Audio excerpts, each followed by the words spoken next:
Hello, thank you for joining us for our second part of our International Student Search series. This section will be focusing on networking essentials. Today's agenda, we are going to be talking about networking tips and tricks, why it's important to build a network, career conversations, how to write networking notes, and different Green Center resources. First, we are going to watch this Green Center video. Building a network of people who can help you explore career options or assist you as you pursue an internship, job, or graduate school opportunity is critical to your success. And it doesn't have to be scary or intimidating. Think of a time when you asked someone for directions and how you felt. Networking is just like that. It's all about building connections, and the person you're networking with is most likely just as excited as you are to share their experiences, insights, and advice.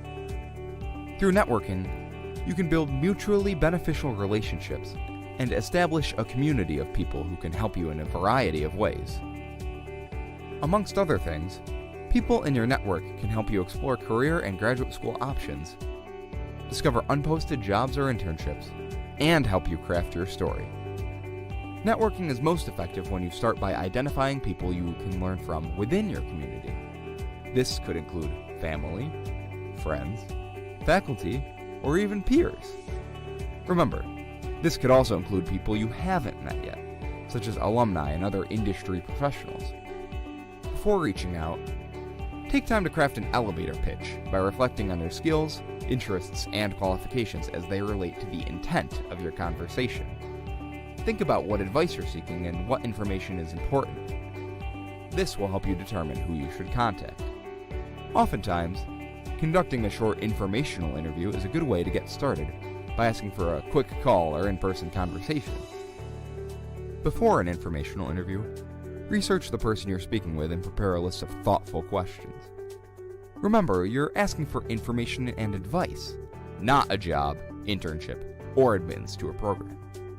Keep in mind, networking, like any relationship, is an ongoing process that takes patience and persistence. Stay organized with your networking efforts by keeping an updated document of individuals and meetings you've had. Remain polite, professional, and periodically connect with your contacts to keep them updated on your successes. With these basic ideas in mind, you're now prepared to begin having conversations with people in your community that are ready to support you.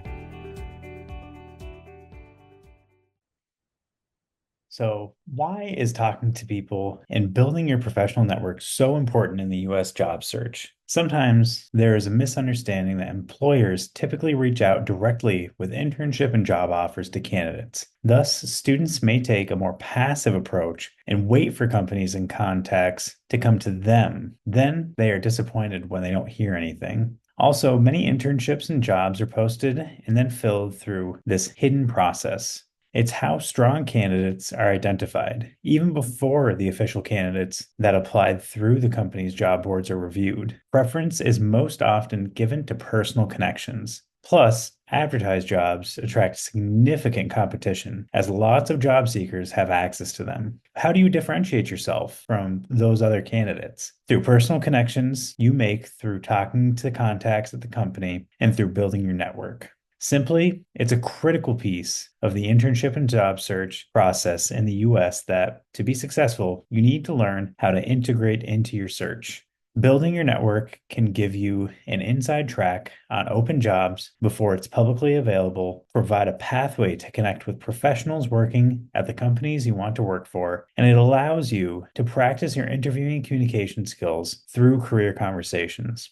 So, what is the purpose of networking? It's really three main things. One, gain information. Gain information and advice about career fields, industries, organizations, specific jobs, etc. Go out there and be a sponge. Two, learning opportunities. Learn about possible job opportunities at a company, both posted and unposted. And then three, connecting with individuals who work at your target companies and or have shared interests or experiences. Connecting with alumni and hiring managers, typically the department heads and business leads who make final hiring decisions, are the way to go. This graphic gives us some examples of folks who you might be a part of the network and where we might find or connect with these people. Don't underestimate the importance of previous and current classmates, lab mates, professors, colleagues, and supervisors. Similarly, your family and the family of your close friends could also be worthwhile folks to have within your network. Have you found ways from this list that have already worked for you thus far? Which ones? Take a minute or two to reflect on who is already within your network. Next, we're going to watch a brief video about career conversations. A common concept associated with networking is the elevator pitch, which many people imagine as a single, brief, high stakes opportunity to sell themselves or their idea. This creates pressure that can result in canned, inauthentic conversations. But people don't do interviews or make job offers in elevators. So instead of thinking of these brief networking interactions as opportunities to sell yourself, why not reframe them as elevator conversations? An elevator conversation is an opportunity to tell your story and make a connection. It's a chance to engage organically, generate enough interest to be remembered, and plan to move the relationship forward through a phone call, email, interview, or longer conversation later. To be able to communicate clearly, it's helpful to reflect on a few questions before entering into a conversation. First, ask yourself, who will you be speaking with? Is it a specific person? Also consider, how might you be able to contribute to different projects, teams, and organizations? Then reflect on, what unique experiences have you had? These could be personal or professional. As you learn the interests and needs of a new person, you'll be able to connect the relevant parts of their experiences with your own. An elevator conversation might go something like this. First, introduce yourself. Hi, I'm an intern at YIII. Hi, I'm MB McGee. I oversee hydroelectric projects at Hydro-Large Engineering. Next, a good elevator conversation makes a connection to them or their organization. You might continue with something like, it's nice to meet you.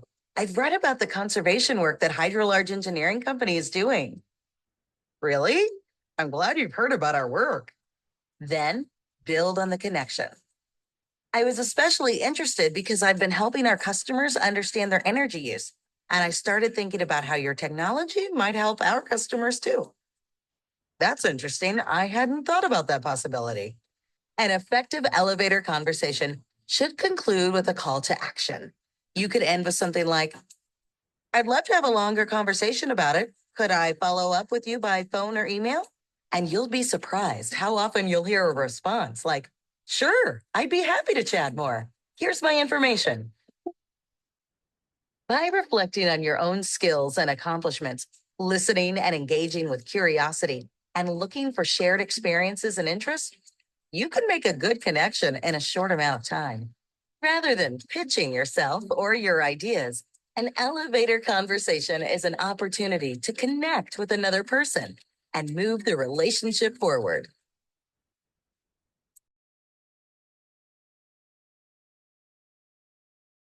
These career conversations are sometimes called informational interviews and provide an opportunity to learn more about the company, develop professional relationships with a contact, and learn about future opportunities. These are not formal interviews, even if you have already applied at the company where your contact works, and you should never ask for a job or a referral up front. Based on the career conversation video, here are some strategies prior to having a conversation with individuals. Granted, not every conversation you have can be planned or thought out in advance. But if you have the opportunity, you should take the time to, one, do your research, learn about the contact, their background, their role in the company, 2, know yourself. Why are you interested in the contact, the company, the role? What is your value add? What relevant experiences do you have? 3, prepare questions ahead of time. For questions, be curious. Think about ways in which you can expand your knowledge from these conversations. And 4, practice introducing yourself. Understanding your story and how it can impact conversations can be beneficial.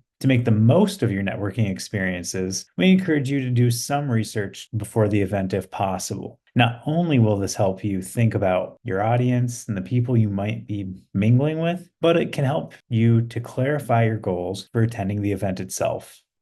Now, let's practice a little bit drafting a short networking note to one of these alumni of interest. Take a few minutes to think about what a career conversation would look like for you. I'd like you to pause the video here and take 2 to 3 minutes to think about this and move on to the next part of our video. In your career conversation, you may talk about your name, area of study, career goals, or your purpose. Connect with them, share an affiliation that you may have, talk with them about their job, the industry, their employer, or other connections. And then include a call to action. Ask for advice, information on next steps, and their contact information. Closing a conversation is not the end, it is a beginning. Say thank you. A handwritten personal thank you note is always appreciated. Try to do this within 24 hours of the initial conversation. Organize your contacts through a spreadsheet. Include details such as contact information, action items, notes from your conversation, and timeline for when you last spoke and when to follow up. Give regular updates to those whom have helped you to keep them in the loop. Ask if and when you can update them. Check with contacts on a yearly basis just to update them on how you are doing. Get comfortable hearing no while fighting for the yes. Rejection doesn't necessarily mean the end of a relationship. Depending on how the conversation and sustained communication go, the contact may serve as an internal referral. This is a way for existing employees to recommend candidates that would be a strong fit for the role. This recommendation may push the candidate to the top of the pile, and thus their application receives extra attention from the hiring manager. On this slide, we have examples on how to support your first drafts to reach out to alumni, faculty, and other professional contacts on our webpage. You can visit at careereducation.rochester.edu. Next, the Green Center's Career Community Signature Events are large-scale events held throughout the academic year that help you explore interests, gain skills, connect with alumni and employers and other professionals while building on your confidence. Besides connecting with alumni at our Career Community Signature Event programs, 2 other good starting places to identify people to talk to include 1, the Meliora Collective, which is the University of Rochester's exclusive professional community that connects students with alumni for networking, mentorship, and more. This is also where the 3-month structured alumni mentorship program is offered through each semester. These are great resources for you to take advantage of. And another resource is our LinkedIn alumni group. They offer another way for students to connect to alumni in the geographically focused area for their future career at companies they are interested in or working in roles that they are curious about. Now, what I'd like folks to do is to log into the Meliora Collective. If you don't have an account, please go ahead and create one now. While logged into the Meliora Collective, I need everyone to find 2 alumni that you are interested in connecting with. Take 10 minutes to look through alumni on the landing page for the Meliora Collective. Go right ahead and change the filters within the Meliora Collective to fit the industry/role you want, maybe narrow it by geographic region, and play around with those filters to get the best experience you can from the Meliora Collective landing page.